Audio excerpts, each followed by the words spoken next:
Au nom du Père et du Fils et du Saint-Esprit, Amen. Les bénis de mon Père, bonjour. Nous abordons les bénis de mon Père en ce matin de mercredi de la 34e semaine du temps ordinaire de l'année liturgique, notre troisième journée de méditation. Deux textes vont nous aider à rester en communion avec l'Éternel des armées, avec le roi de l'univers que nous avons célébré dimanche dernier, à savoir le livre d'Apocalypse au chapitre 15, les versets 1 à 14. Dans ce passage, justement, Saint Jean voit en rêve ceux qui chantent le cantique de Moïse, c'est-à-dire celui qui a été juste et acheminé avec notre Seigneur, le serviteur de Dieu, mais aussi le cantique de l'agneau, celui qui est mort sur la croix pour toi, pour moi et pour l'humanité. Et ensuite, nous allons continuer la lecture de l'évangile de Jésus-Christ selon Saint Luc au chapitre 21, les versets 12 à 19.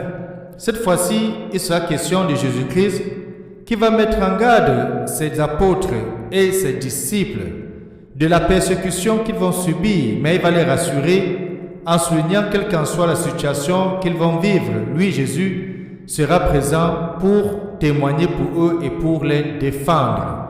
Les bénis de mon Père, ouvrons donc les textes de méditation d'aujourd'hui, ouvrons notre cœur et surtout, bienvenue. Comme un enfant qui marche sur la route, le nez en l'air et les cheveux au vent. Comme un enfant qui n'y pleure aucun doute et qui sourit en rêvant. Me voici, Seigneur, me voici comme un enfant. Me voici, Seigneur, me voici comme un enfant. Me voici comme un enfant, Seigneur, auprès de toi. Tournons-nous donc et prions. Dieu de puissance et de miséricorde, c'est ta grâce qui donne à tes fidèles de pouvoir dignement te servir. Accorde-nous de progresser sans que rien nous arrête vers les biens que tu promets par Jésus-Christ, ton Fils bien-aimé, lui qui vit et règne avec toi dans l'unité du Saint-Esprit, Dieu maintenant et pour des siècles des siècles.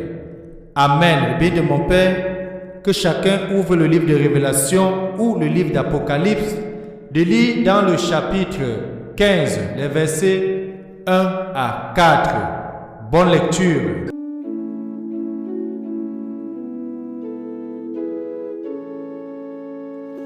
Le Seigneur a fait connaître sa victoire et révélé sa justice aux nations. Chantez au Seigneur un chant nouveau, car il a fait des merveilles. Par son bras très saint, par sa main puissante, il s'est assuré la victoire. Le Seigneur a fait connaître sa victoire et révélé sa justice aux nations. Il s'est rappelé sa fidélité et son amour en faveur de la maison d'Israël.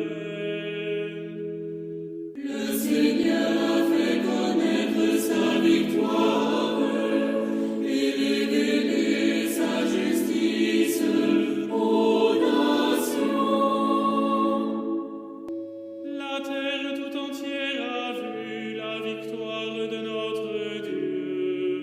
Acclamez le Seigneur, terre entière, sonnez, chantez, jouez. Le Seigneur a fait connaître sa victoire et révélé sa justice aux nations. Alléluia, Alléluia, Alléluia, Alléluia, Alléluia, Alléluia.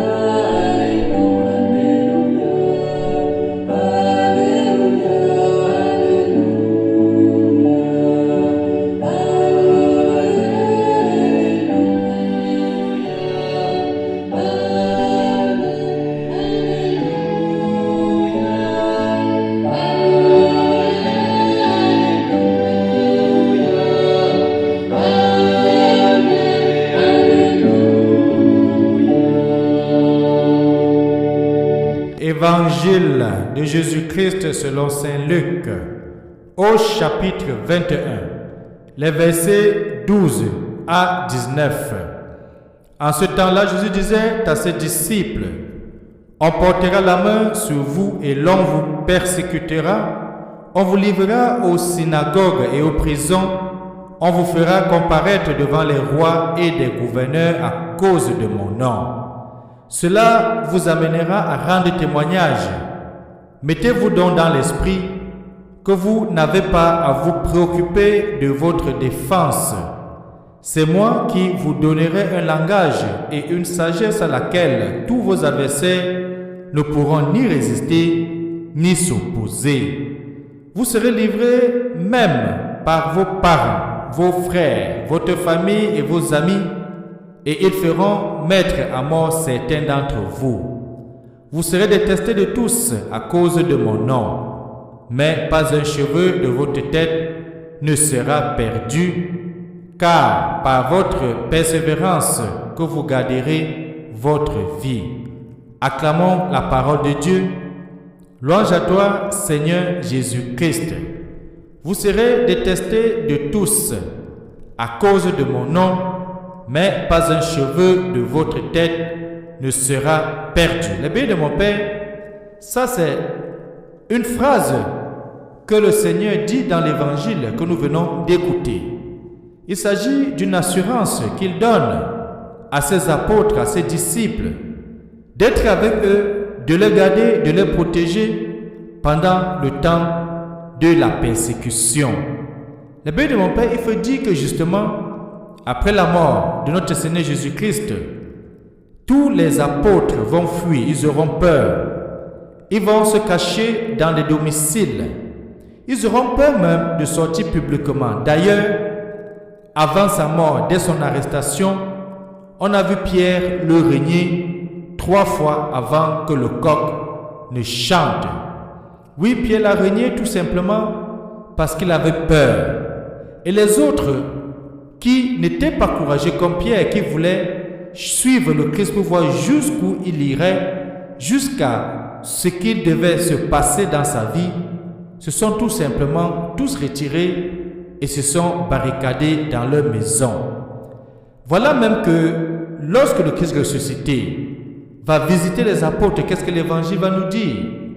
Il va venir lorsque les disciples étaient enfermés, une première fois quand Thomas ne sera pas là, et une deuxième fois, il reviendra quand Thomas sera au milieu d'eux.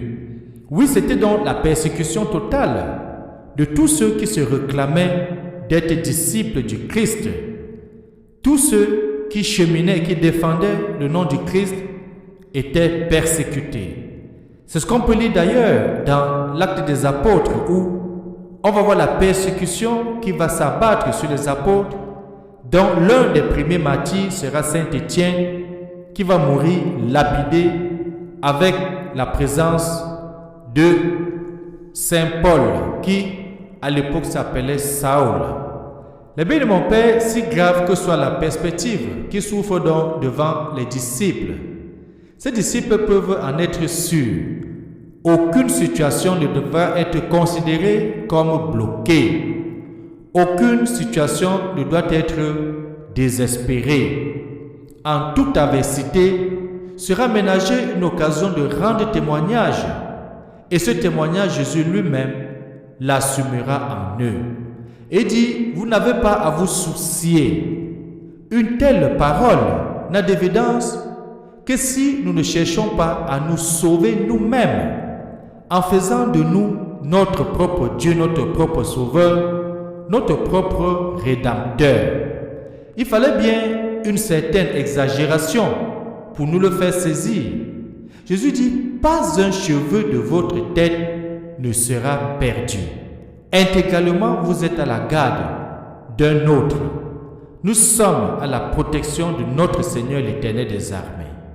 Libres de soucis de nous-mêmes, nous pouvons aussi tout miser sur la persévérance. La persévérance dans notre cheminement. Si celle-ci réclame la ferme résolution de tenir à tout prix, elle exclut pourtant toute confiance en nos propres forces. Oui, c'est le Seigneur qui nous a créés. Il est l'alpha et l'oméga. Il est le roi. C'est lui, le juge suprême. Et c'est à lui la rétribution. Quand la défection menace ou que la lassitude nous gagne, nous puiserons à la constante du Christ, comme saint Paul va dire dans 2 Timothée. Celle dont le Christ a fait preuve au sein de la plus grande angoisse. Imaginons et voyons Jésus-Christ au mont des Oliviers à Gethsémane. On va voir que Jésus souffre.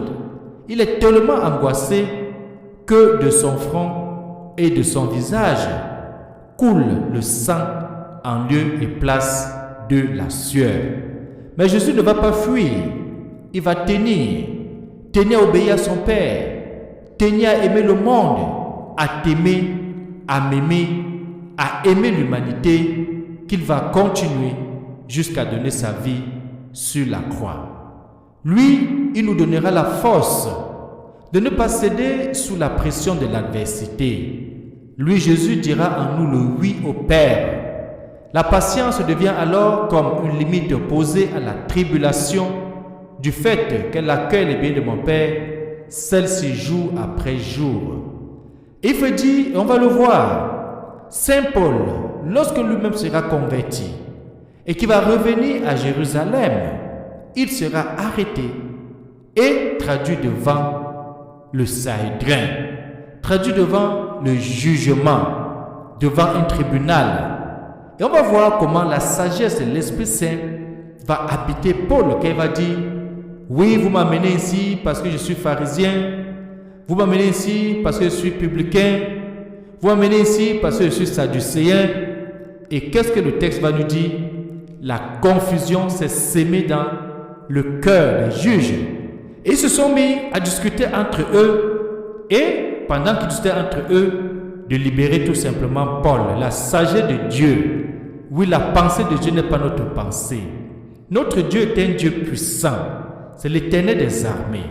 C'est pour cela qu'il est bon tous les jours, les biens de mon Père, de demander une seule chose au Seigneur, qu'il nous remplisse de l'Esprit Saint, qu'il nous donne cet esprit de discernement.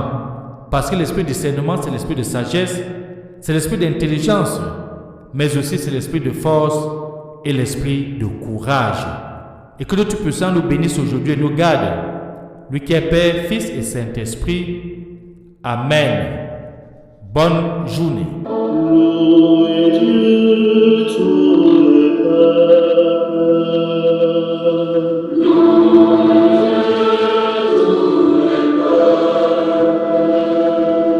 Chantez sa grande gloire. Chantez sa grande gloire.